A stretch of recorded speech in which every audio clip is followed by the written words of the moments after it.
La haula wa la quwwata illa billah amma ba'da. Yang kemuliakan para alim, para ulama, para kiai, para sufini sepuh, publik khusus, para pendengar dan pemirsa dimanapun Anda berada, dari khususnya jamaah Masjid Al-Akbar Surabaya yang kemuliakan, untuk kajian pada malam ini, yakni hari Senin tanggal 30 September 2024, kajian kitab Nasuhul Ibad dengan tema tiga perkara yang disukai Rasulullah SAW dan para sahabat. Untuk itu mari kita saksikan bersama yang akan disampaikan Al-Mukarram Profesor Dr. Kiai Haji Saiful Jazim Agi. Kepada beliau dipersilahkan. Assalamualaikum warahmatullahi wabarakatuh. Bismillahirrahmanirrahim. Alhamdulillahi rabbil alamin. Allahumma salli ala sayyidina Muhammadin wa ala alihi wa ashabihi ajma'in. Amma ba'du.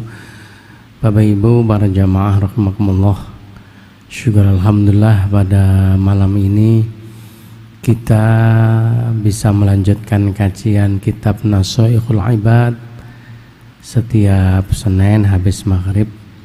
Mudah-mudahan kajian kitab ini disertai hidayah dan ridhonya Allah, dan kita semua dapat ilmu yang manfaat dan barokah yang bisa mengantarkan kita untuk memperoleh keselamatan fid dini wa dunya wal akhirah. Amin ya rabbal alamin. Ala hadhihi niyyah wa likulli niyatin sholihah wa li hajatina wa hajatikum lana wa lahumul fatihah. A'udzu billahi minasyaitonir rajim. Bismillahirrahmanirrahim. Alhamdulillahi rabbil alamin arrahmanir rahim maliki yaumiddin. Iyyaka na'budu wa iyyaka nasta'in ihdinas siratal mustaqim siratal ladzina an'amta 'alaihim ghairil maghdubi 'alaihim waladdallin. Mari kita awali dengan membaca akhir surat At-Taubah. A'udzu billahi minasyaitonir rajim. Laqad ja'akum rasulun min anfusikum azizun 'alaihi ma 'anittum harisun 'alaikum bil mu'minina raufur rahim.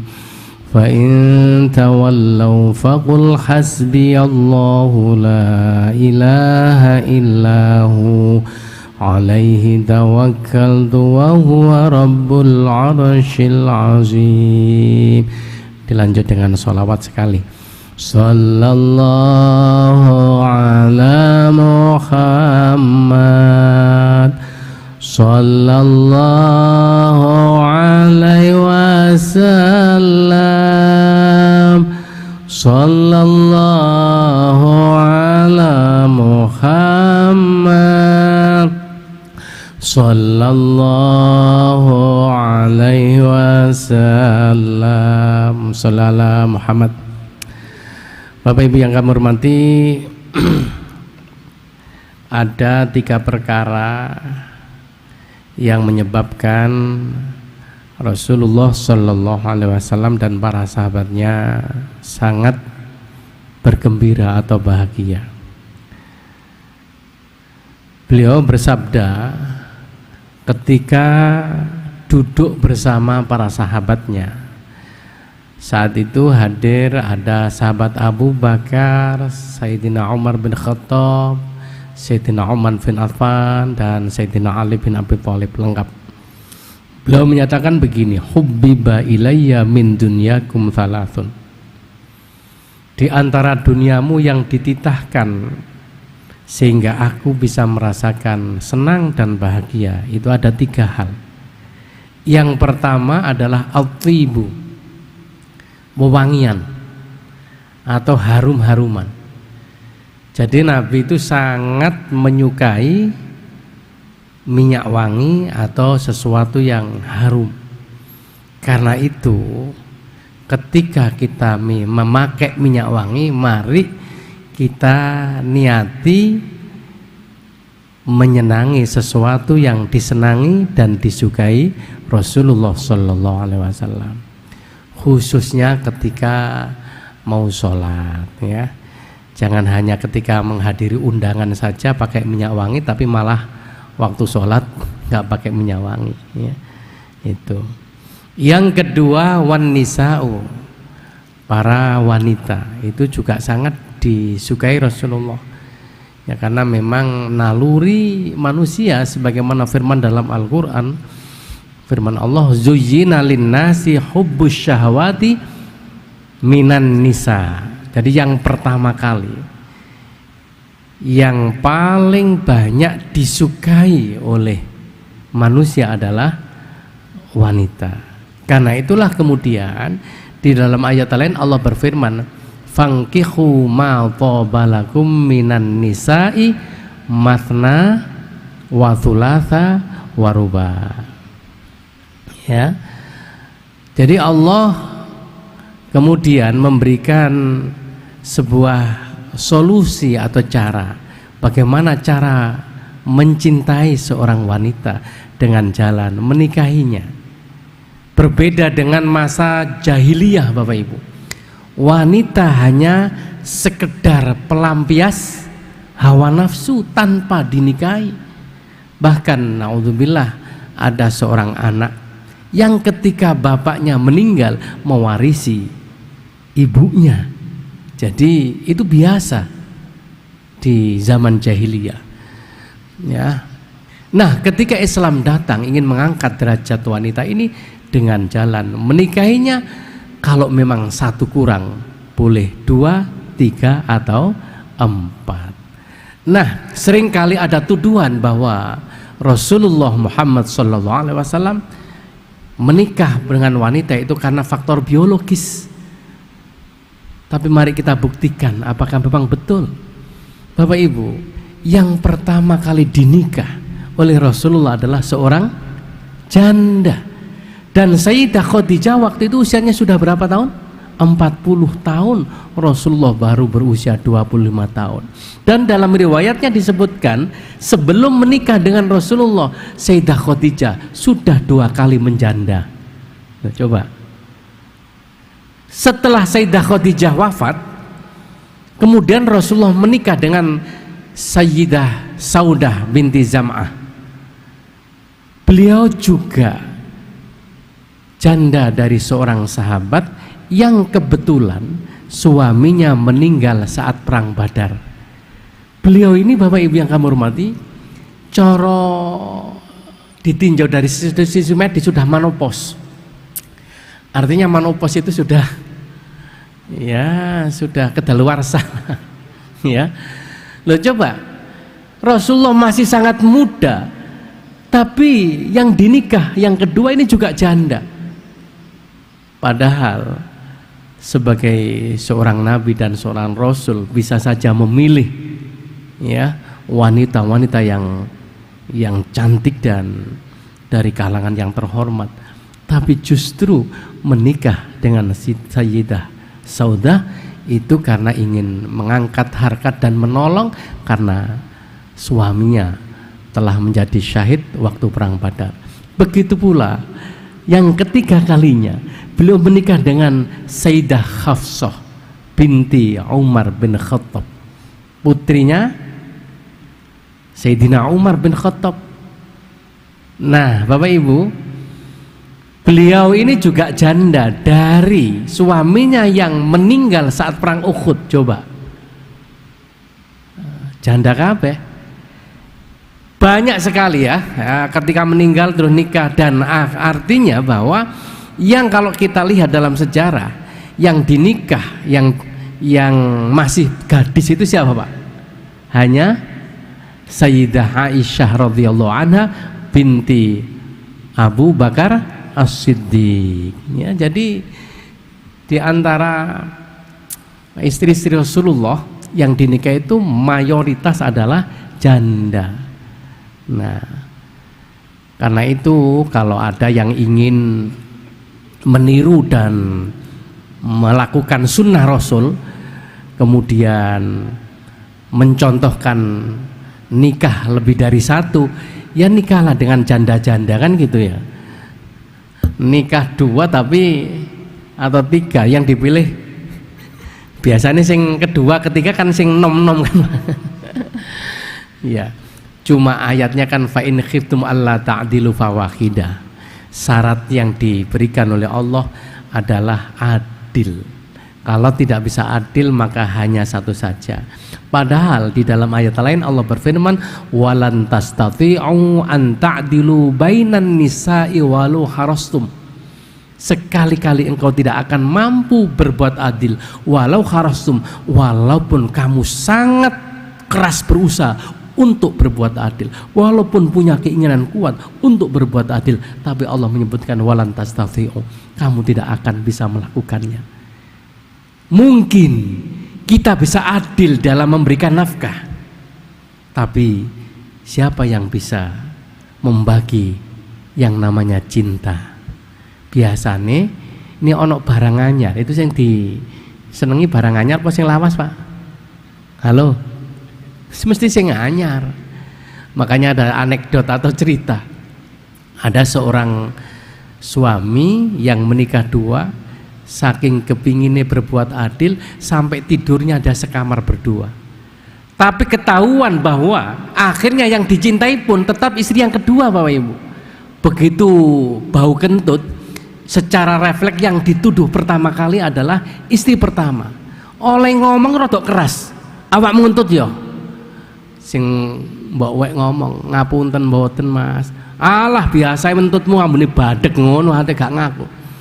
Akhirnya takon sing loro, sing kedua. Oleh ngomong iku halus mergo sik seneng. Dek, kamu kentut ya? Nggih Mas. Mangkane ambu nongko jare ngono. Itu menunjukkan bahwa sulit di dalam rangka membagi keadilan ini ya. Oke. Nah, yang ketiga Bapak Ibu, wa ju'ilat qurratu aini fis shalah, dan dijadikan mataku ini tenang karena sholat. Jadi Kanjeng Nabi itu kalau sudah sholat hatinya terasa sangat bahagia luar biasa. Makanya Bapak Ibu, ketika Rasulullah mendapatkan ujian dan cobaan yang bertubi-tubi tiada henti, di antaranya setiap hari akan dibunuh orang kafir, dan kebetulan penopang perjuangan dalam finansial Sayyidah Khadijah waktu itu sedo, kemudian disusul pamannya Abu Thalib yang menjadi tameng ketika orang-orang kafir Quraisy hendak mengancam membunuhnya, dan ketika itu wafat juga belum sempat mengucapkan kalimat syahadat. Betapa sedihnya Rasulullah Shallallahu Alaihi Wasallam. Akhirnya tahun itu disebut Amul Huzni, tahun kesedihan. Rasulullah kemudian mendapatkan perintah melakukan perjalanan yang dikenal dengan Isra Mi'raj. Nah, saat di Sidratul Muntaha, dalam kitab La'ali Al-Masnu'ah, Imam Syuuti mengatakan saat itu saking bahagianya Rasulullah Shallallahu Alaihi Wasallam bertemu dengan Allah.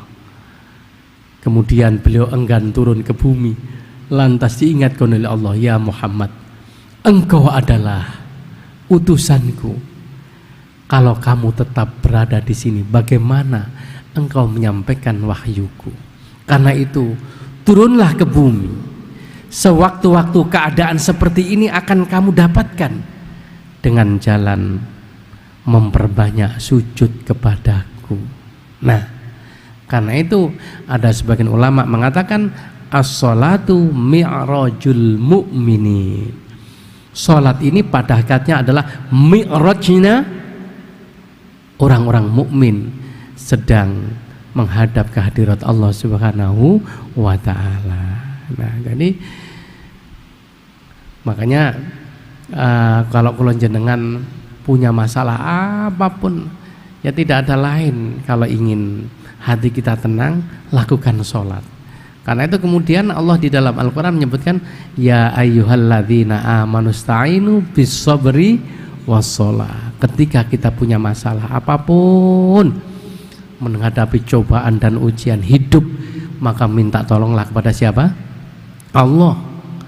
Bis-sabri, dan kemudian dihadapi dengan penuh kesabaran, was-sholah, dan melakukan sholat, artinya memperbanyak doa, melibatkan Allah di dalamnya. Kalau itu yang kita lakukan, maka innallaha ma'as sabirin, Allah akan selalu hadir menyertai orang-orang yang sabar. Allah yang akan mengambil alih dan menyelesaikan urusan kita berkat kita sudah minta tolong dan melakukan sholat. Karena itu sekali lagi Rasulullah sholat menjadikan beliau sangat bahagia. Nah, Bapak Ibu yang kami hormati, karena itulah kemudian, karena saking bahagianya Rasulullah sholat, sampai ketika sholat ini kadang-kadang Rasulullah tidak hanya sebentar. Makanya dalam riwayatnya disebutkan sampai kaki beliau bengkak.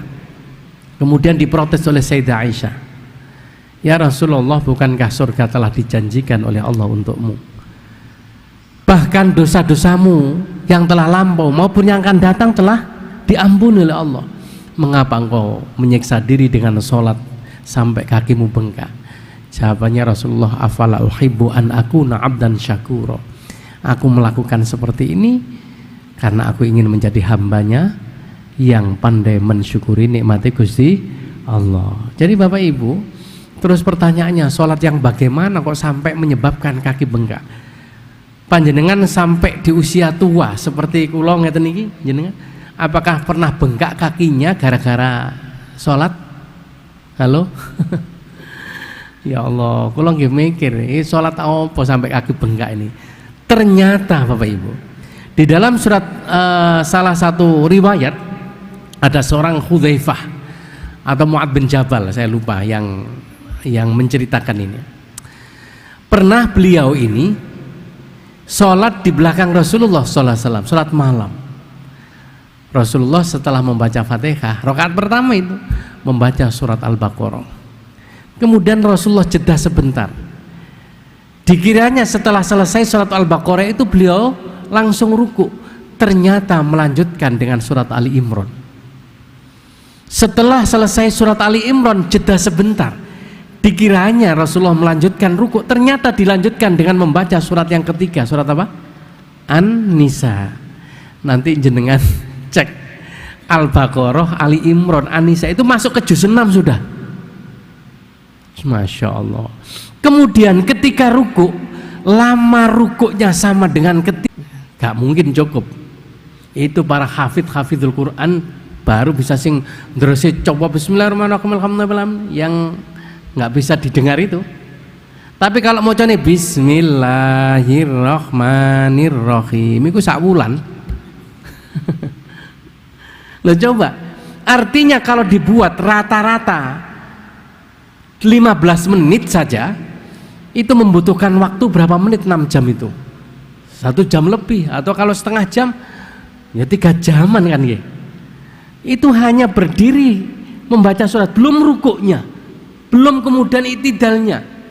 Lamanya sama dengan ketika beliau membaca 3 surat ini. Itu artinya bahwa ngadeg sak monten suwene, jajal kita praktek ngajek sak jam ya kira-kira. Ya bu temenan Pak. Nggih. Masya Allah. Inilah yang kemudian menyebabkan kaki beliau bengkak. Nah, tapi gimana wong beliau merasakan kebahagiaan dan luar biasa dengan sholat itu. Nah kemudian ketika mendengar Rasulullah bersabda seperti itu, sahabat Abu Bakar kemudian menyambung, shadaqta ya Rasulullah, engkau memang benar wahai Rasulullah, cuma menawi kulo wa hubbiba ilayya minad dunya thalathun. Ada 3 hal yang terkait persoalan dunia yang menyebabkan kulo niki seneng dan sangat suka. Yang pertama, an-nadhru ila wajhi Rasulillah sallallahu alaihi wasallam. Yang pertama adalah memandang wajahmu wahai Rasulullah. Jadi dalam hidup yang sangat disukai dan dicintai oleh Abu Bakar adalah ketika bertemu dengan Rasulullah sallallahu alaihi wasallam. Yang kedua, wa infaqu mali ila Rasulillah sallallahu alaihi wasallam. Menginfakkan harta untuk Rasulullah sallallahu alaihi wasallam. Makanya Bapak Ibu, sahabat Abu Bakar itu adalah salah seorang sahabat yang kaya raya selain sahabat Utsman bin Affan dan Abdurrahman bin Auf. Tapi hampir seluruh kekayaannya semuanya diinfakkan untuk perjuangan dan untuk baginda Rasulullah Shallallahu Alaihi Wasallam. Kemudian yang ketiga, wa antakuna ibnati tahta Rasulillah. Yang ketiga, aku senang ketika engkau menikahi putriku Aisyah. Ya, ini sangat senang karena dipek mantu Kanjeng Nabi, ya, dipersunting oleh Rasulullah. Itu tiga hal itu yang menyebabkan Sayyidina Abu Bakar As-Siddiq sangat suka. Nah, ini. Nah, ketika mendengar ungkapan sahabat Abu Bakar seperti itu, Bapak Ibu, Sayyidina Umar yang ada di sampingnya langsung mengatakan, "Sodakta ya Aba Bakrin." Engkau benar wahai sahabat Abu Bakar. Cuma kalau saya ini ada tiga hal juga yang saya sangat suka. Wa hubbiba ilayya minad dunya thalathun. Sama seperti panjenengan. Ada tiga hal yang saya sukai di dunia ini. Yang pertama, al-amru bil ma'ruf wan nahyu 'anil munkar wa tsaubul khaliq. Yang pertama adalah amar ma'ruf, yang kedua nahi mungkar, dan yang ketiga saya ini suka baju yang jelek. Nah, artinya Sayyidina Umar bin Khattab ini terkenal walaupun seorang khalifah tapi hidupnya sederhana. Makanya kita mendengar atau mungkin membaca satu perjalanan ketika beliau menjadi seorang khalifah, beliau punya kebiasaan sidak atau berjalan malam hari dengan menyamar sebagai rakyat biasa, dengan pakaian bukan kebesaran seorang khalifah tapi pakaian jelek yang dipakai oleh rakyatnya, sehingga tidak ada orang yang mengenalnya kalau ketemu dia adalah seorang Khalifah Umar bin Khattab. Ya, dalam riwayatnya bahkan sambil memanggul makanan atau gandum. Ya, nah suatu ketika melewati sebuah rumah di malam hari, kebetulan masih ada cahayanya, dan ketika diintip ternyata ada seorang ibu yang sedang berdialog dengan anaknya. Ibu ini bilang, "Wahai anakku, hari ini kelihatan susu kambing kita menghasilkan sedikit sekali. Bagaimana kalau besok kita campur dengan air supaya labanya lebih banyak?" Anaknya menjawab, "Ibu, mohon maaf, kalau sampai ini ketahuan Khalifah Umar, kita pasti akan ditangkap dan akan dihukum, karena ini sama dengan menipu. Karena itu jangan sampai dilakukan." Ibu yang ngomong, "Bukankah ini malam hari? Mana mungkin Khalifah Umar bin Khattab tahu pembicaraan kita?" Nah, dilala pas Khalifah Umar juga mendengar. Jari anake, kalaulah Khalifah Umar tidak tahu, Allah Maha tahu. Jangan dilakukan, Ibu. Bapak Ibu yang kami hormati, seketika itu Sayyidina Umar bin Khattab langsung pulang ke rumah memberitahukan kepada anaknya, "Aku telah mendapatkan seorang calon pendamping hidupmu." Jadi singkat cerita, anaknya seorang penjual susu ini akhirnya dinikahkan dengan putranya Khalifah Umar bin Khattab. Nah, pada akhirnya nanti dia akan melahirkan salah seorang khalifah Bani Umayyah, dan kemudian salah satu cucu dari putranya Umar bin Khattab ini yang menikah dengan seorang gadis penjual susu tadi yang bernama Umar bin Abdul Aziz. Ya, ini ya. Jadi Umar bin Abdul Aziz diberi nama Umar karena diberi nama sama dengan kakeknya Umar bin Khattab. Ya, karena bapaknya namanya Abdul Aziz bin Marwan, ya, kemudian diberi nama Umar bin Abdul Aziz. Ya. Ini menjadi salah seorang khalifah yang mencapai kejayaannya dan keemasannya waktu Bani Umayyah. Ya. Ternyata garis keturunan itu sangat menentukan kualitas anak cucu yang dilahirkan nantinya, Bapak Ibu yang kami hormati. Ya, ini adalah berkat dari kegigihan diantaranya tadi yang dilakukan oleh kakeknya Umar bin Khattab. Nah, kemudian Sayyidina Utsman bin Affan ketika mendengar penuturan sahabat Umar bin Khattab, beliau langsung mengomentarinya, "Shadaqti ya Umar, engkau memang benar wahai Umar. Wa hubbiba ilayya minad dunya thalathun." Aku juga menyukai 3 hal di dunia ini. Yang pertama, Sayyidina Utsman bilang, isba'ul ji'an. Sangat menyukai saat memberi makan kepada orang-orang yang lapar. Jadi kebahagiaan Sayyidina Utsman itu seneng sedekah, terutama orang-orang yang membutuhkan, fuqara wal masakin. Jadi salah satu kebahagiaannya adalah suka memberi makan kepada orang-orang yang lapar. Wa kiswatul uryan, dan suka memberi pakaian kepada orang-orang yang tidak punya pakaian. Wa tilawatul Qur'an, dan gemar membaca Al-Qur'an. Nah, di dalam kitab Nasakhul Ibad ini diterangkan bahwa Sayyidina Umar pernah suatu ketika mengkhatamkan Al-Quran saat sholat malam hanya 2 rakaat. Jadi 2 rakaat sambil mengkhatamkan Quran. Berarti rakaat pertama 15 juz, rakaat kedua 15 juz. Subhanallah. Dan Bapak Ibu yang kami hormati, di zaman sekarang ini ternyata ada taraweh yang mengkhatamkan Quran begitu habis sisa sebelum subuh sudah khatam, dan itu sambil sholat raweh. Kira-kira di mana? Di Magetan. Pondok apa itu? Ya, Pondok Magetan itulah. Jadi panjenengan setel YouTube ya, taraweh yang mengkhatamkan Al-Quran itu setiap malam. Nah, imamnya ya ganti-ganti ya, jamaahnya tidak semakin surut. Bahkan ada jamaah yang berasal dari Malaysia karena mendengar dan melihat di YouTube itu kemudian kepingin ikut tarawih di sini ya, di Magetan itu. Nah, ini ya terkenal dengan istilah jaulah. Jadi ada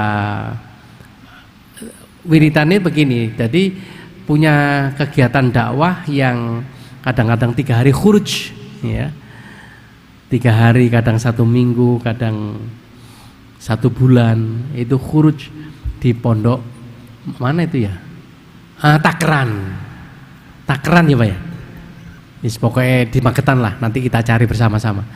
Nek jenengan penasaran langsung diketik itu. Jadi 1 malam terawih mengkhatamkan Al-Quran. Nah, nek kula jenengan ruh ngoten niku diparani apa tambah melayu, Pak? Aku ngelek sing cep. Terus terang kula dereng saged nglakoni niku. Wong nate umroh ten Mekah niku napa? Kan ya mengkhatamkan Quran di sana, tapi kan cuma semalam 1 juz. Nah, bacanya ya seperti di kaset-kaset itu kan. Nah, ngoten niku ngenteni nek arepe rukuk baru ngadeg Allahu Akbar. Ya Allah. Tapi ada taraweh yang cepet 23 rakaat sak witire hanya berapa menit? Enggak sampai 10 menit, 7 sampai 10. Ini juga ada. Nah, niku di Blitar. Ya, di daerah saya Lamongan nggih kaya ngoten nggih. Dadi cilik kula niku nggih cepet-cepetan niku. Nek ana masjid sing rada suwe malah gak payu. Ya Allah. Nah, jadi kebiasaan Sayyidina Utsman bin Affan seperti itu Bapak Ibu. Nah ketika itu Sayyidina Ali bin Abi Thalib mendengar Sayyidina Utsman menuturkan ada 3 hal tadi, senang memberikan sedekah kepada orang yang lapar, kemudian memberi pakaian orang yang tidak punya pakaian, dan membaca Quran. Kemudian Sayyidina Ali memberikan komentar, "Shadaqta ya Utsman, engkau memang benar wahai Utsman." Jadi para sahabat ini punya kelebihan masing-masing. Wa hubbiba ilayya minad dunya thalathun. Aku juga punya 3 kesukaan, 3 hobi. Nah, 3 hobi yang saya senangi. Yang pertama kata Sayyidina Ali, al-khidmatu lidhaif, yaitu menjamu tamu, hormat dan khidmat terhadap tamu. Jadi sampai Sayyidina Ali pernah suatu ketika nggak punya makanan, nggak punya uang, itu justru malah beliau mengutamakan tamunya. Dan yang kedua, wasaumu fis shaifi, senang melakukan puasa di saat musim panas. Ya, musim panas malah senang poso. Kulo malah seneng ngombe es. Wadharbu bisayfi, ya, mengangkat pedang terhadap musuh-musuh Islam. Jadi senengannya perang Sayyidina Ali niki. Hobinya begitu. Nah, Bapak Ibu yang kami hormati, di antara hobi-hobi yang dilakukan Rasulullah dan para sahabat ini, kita bisa memilih mana hobi kita jenengan semuanya. Nah, kalau jenengan ditanya hobinya apa? Abah Yahya, pagi jalan-jalan, 2 golek pecel. Nah, inilah Bapak Ibu yang kami hormati, kebiasaan yang dilakukan oleh para sahabat dan Rasulullah SAW. Jadi bisa kita bayangkan ya keindahannya ketika beliau jagongan bersama Rasulullah. Yang dibicarakan itu bukan persoalan-persoalan yang sifatnya duniawi, tapi persoalan-persoalan yang sifatnya spiritual, dan ini menjadi kebiasaan yang dilakukan oleh masing-masing, ya. Makanya di Mekah Madinah itu subhanallah, kalau terutama Ramadan, ya, Muharram itu hampir orang-orang kaya raya itu bersedekah memberikan buka puasa, ya. Dan suatu saat pernah ada orang sepuh yang mau mencari selimut, ya, kemudian masuk ke dalam toko yang megah. Nampaknya beliau ini salah masuk toko, sehingga beliau juga kebingungan. Karena toko itu hanya menjual barang-barang mewah, sementara orang tua ini hanya membawa 100 dinar, ya, hanya membawa 100 dinar saja. Kok 100 dinar, 100 real, ya, untuk membeli selimut yang jumlahnya 6 biji ini. Nah, ketika dalam kondisi kebingungan, penjualnya tangkap. Ini kok orang ada yang kelihatannya bingung, langsung didekati. Panjenengan mau cari apa? Ini kan musim dingin sehingga saya butuh 6 selimut untuk keluarga saya. Sementara saya hanya membawa uang 100 real. Apakah uang saya cukup? Dijawab oleh pemiliknya, ya cukup. Alhamdulillah cukup. Karena masing-masing selimut ini harganya cuma 20 real, bukan 5 selimut yang dibutuhkan, bukan 6. Jadi kalau uang panjenengan 100 persis dapat 5 biji, karena harganya masing-masing 20 real. Kalau 100 mendapatkan 5. Wah, dengan senang hati dia keluar. Nah, ternyata waktu itu ada orang membeli satu harganya 400 real. Akhirnya dia langsung protes, apa kamu nggak salah? Bukankah kamu barusan menghargai aku 1 selimut yang kau berikan kepada orang tua tadi 400 dinar, tapi sekarang kamu berikan hanya 20 dinar. Iya, kalau tadi denganmu aku berdagang dengan manusia, tapi sekarang aku berdagang dengan Allah. Aku sebenarnya tidak membutuhkan uangnya. Aku terima uangnya semata-mata agar mereka, orang ini, tidak merasa aku beri cuma-cuma. Biar dia merasa mampu kalau dia membeli dengan uangnya. Karena apa? Karena dia sudah merasa salah masuk. Oleh karena itulah aku tidak ingin mempermalukan dia. Yang kedua, kalau tadi denganmu aku berdagang dengan manusia sehingga aku perlu laba. Sementara sekarang aku berdagang dengan Allah Subhanahu wa Ta'ala, labanya aku hanya mengharapkan nanti di akhirat. Harganya memang mahal dan memang segitu. Ini karena memang asli dari Turki katanya. Karena itu aku menjualmu seharga sebegitu, tapi menjual kepada kakek tadi harganya sebegitu. Nah, Bapak Ibu yang kami hormati, hal-hal seperti ini di Mekah, Madinah itu subhanallah, orang jual itu kadang-kadang ya memang perlu apa, kadang-kadang ya langsung dikasihkan gitu aja. Ya itu. Nah, kalau jenengan nanti nyajal kalau umroh ke Mekah Madinah ke toko, kira-kira diperlakukan seperti apa kan gitu.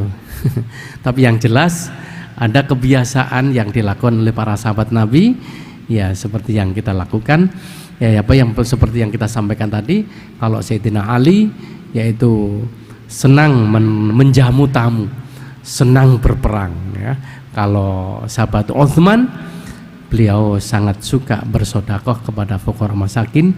Kalau sahabat Umar senang amar ma'ruf nahi mungkar, dan kemudian sahabat Abu Bakar sangat senang membelanjakan untuk keperluan jihad fisabilillah bersama Rasulullah Shallallahu Alaihi Wasallam. Ini waktunya persis kurang 1 menit.